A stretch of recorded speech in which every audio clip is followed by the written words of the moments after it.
Oke, next dari Wirhan26 #obsesi. Mas Arya dan Ko Freddy mau tanya, kalau AC mobil ngorok solusinya bagaimana? Kompresor dibelah atau diganti kompresor baru atau copotan? Wah, kira-kira biayanya berapa sama tahan berapa lama? Kalau aku sih prefer kompresor baru ya, soalnya harga partnya masih lumayan masuk akal. Kompresor AC ngorok biasanya itu udah banyak gram-gramnya.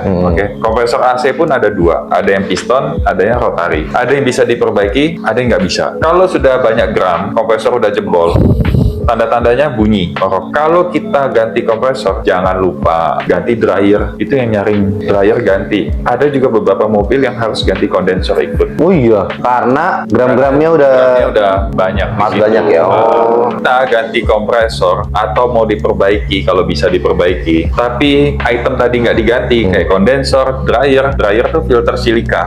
Kalau ini nggak diganti, nggak lama kompresor ngorok lagi. Saya lah, biar nggak keluar uang 2 kali, ikutin aja saran apa yang udah dikasih sama teknisi AC.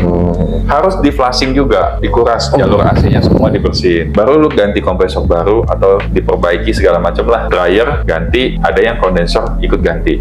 Baru kita ngomong bisa pakai pemakaian lama lagi. Sekian waktu, let's say kita ngomong 40.000 km, flashing, cuci AC.